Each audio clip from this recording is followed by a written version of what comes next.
I'm alone and I'm alive.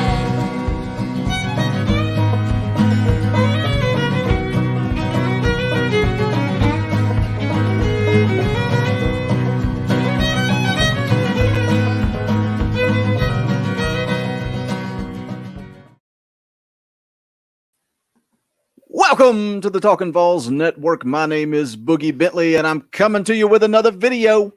As always, make sure you do smash that thumbs up. Go ahead and subscribe to the channel if you have not already, but let's get into it. I wanted to take a few minutes and talk about just how crucial these next few weeks, maybe even months, are going to be for the future of this program. And obviously, you know, yesterday the news dropped around lunchtime that Jeremy Pruitt, alongside several assistant coaches, people within the recruiting department, have all been terminated with cause. And look, this is not a good thing. And I know a lot of us were over Jeremy Pruitt and his on-field results. We were ready to move on. But the way that this whole thing went down, it's not a good thing for Tennessee. And again, I think the coming weeks, maybe even month or two, is going to be extremely crucial for this program. You've got Tennessee facing level 1 violations, and we don't really even know what that means just yet. Is it going to be a possible postseason ban, multiple years, limited scholarships, recruiting restrictions? You know, I'm sure we're going to be talking about all of that stuff over the days to come. And regardless, it's not going to be good. It's already coming out. It's already, you know, some of the information, the details aren't leaking, but from what I have seen, we're going to be shaking our heads when we see this. The more this starts to break, the more this news starts to come out, it's going to be a facepalm type moment for this program. I don't want to really get into all that, though. Again, we're going to be making videos, doing live streams about that moving forward. But what I want to talk about is this rock bottom. Are we at the absolute rock bottom of this program? Can it get any worse? You know, this show, this channel, everybody that comes on here, we are all diehard Tennessee fans. And the majority of you guys that tune in, you know, you tune in every single week. You tune in for the post-game shows, for Wednesday shows. You're asking us to do extra live streams. You come on the show with us for fan call-in shows. You guys are just like us. You are just like us. We all bleed orange.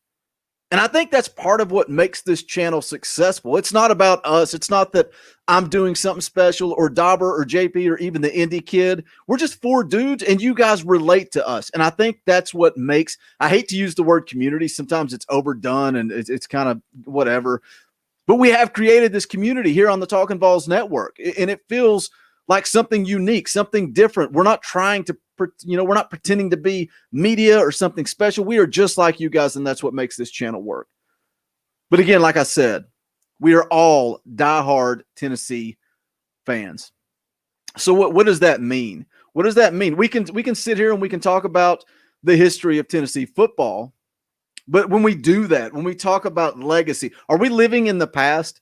Because I was having a conversation with a friend of mine today, and he was talking about the people that he works with and how they're Virginia Tech fans and Alabama fans and Clemson fans.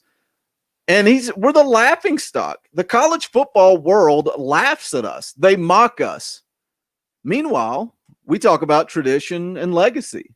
We talk about 121 seasons of Tennessee football. We talk about being a top 10 winningest program in all of college football.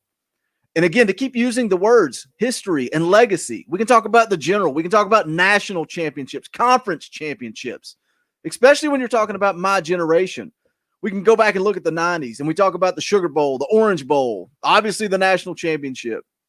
I'm getting excited. I'm getting chill bumps just talking about it, because that's what I grew up on. I know what Tennessee football is. I know the legacy that's there, the tradition that's there, the winning history that is in Neyland Stadium. But that national championship was over 20 years ago. Where are we at right now as a program? You can break it down by coaches, years, however you want to do it, whatever you want to look at. This program has not won more than 5 conference games in a season since 2007. That was the year that Fulmer led the Vols to 6-2 in conference play, later lost to LSU in the SEC championship game. And the funny thing about that, the guy that I was talking to today about the current state of this program, I was actually at that. SEC championship game when they lost to LSU. But again, let's look at conference play. Kiffin, this is since Fulmer. They moved on from Fulmer. Kiffin, 4-4 in SEC play. Derek Dooley, 5-19. Butch Jones, 14-26, including 2017, where they went 0-8, winless in conference play for the first time in school history. Jeremy Pruitt, 10-16. You can add it up. You can do the math. 33-55 in SEC play since 2009. I know some of you old people like me are like, oh, 2000s, that wasn't too long ago. It's over 10 years ago. Over 10 years of less than mediocre football. And some of you guys listening to this video, you might be saying, Boogie, why are you so down? Why so doom and gloom? Why the negativity? What type of video is this? It's not usually what you bring to the table. And I'm just trying to step back, take a look at reality. A constant theme on this show, on this channel. We always talk about, is this program ever going to get back to their glory days? And this could be a turning point. Yes, it feels like rock bottom now. Yes, it's doom and gloom. It's not a good day to be a Tennessee Volunteer. Yesterday was not a good day to be a Volunteer. Are we going to forever be a Vanderbilt? Or is this the turning point? Is it the death or is it the rebirth? Which one is it? Because we can go one of two directions from here.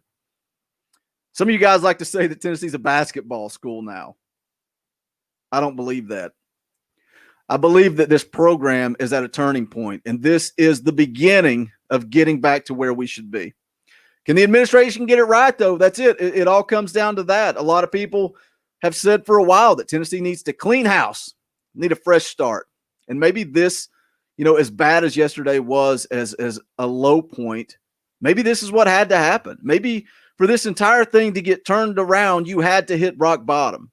And last night on the live show, we discussed a few potential candidates for athletic director as well as head coach. So if you're new here and just now listening to this video, I encourage you to go check out that live stream. I'll actually pop up a window at the end of the video linking to that. But we also talked about how Philip Fulmer said his vision for the next head coach is for them to be on the sidelines for 10 years. Can you land a head coach that can walk the sidelines for 10 years in the midst of an NCAA investigation? Can the next guy be the guy? Or are they looking to bring somebody in that's going to bring some stability? Somebody with maybe some head coaching experience or experience bringing a program through adversity. Take it for what you will. Again, we'll be talking about this coaching search, the athletic director search, all that stuff in the coming days. So make sure you're tuned in for that. But leave me a comment. Let me know your thoughts. Is Tennessee the laughingstock of college football? Is this the final nail in the coffin? Are people going to stop caring? Are they going to just wash their hands and walk away from Tennessee football? Or is this the rebirth? Is this the beginning of Tennessee getting back to where they belong? And if you're listening to this video 8.5 minutes in, then you know where they belong. They belong on top of the SEC. They belong competing for national championships and playing in those big bowl games. But we'll have to see how it all plays out. We'll have to see if this administration does what needs to be done and they make the right moves, because these two hires for athletic director and the head coach moving forward could be the most critical moments in the history of Tennessee football. But again, let me know your thoughts. If you have not done so yet, please hit that thumbs up on the way out the door. It is a bit of a joke. It's you guys laugh about me asking you to smash that like button, but it does help the channel. I would greatly appreciate it. Also, make sure you join Dauber, the Indie Kid, and Vols JP tonight. They will be going live immediately following the basketball game. So tune in for that. We'll keep you up to date with everything going on. But for the Talkin VAWLS Network, my name is Boogie Bentley. Go Big Orange. The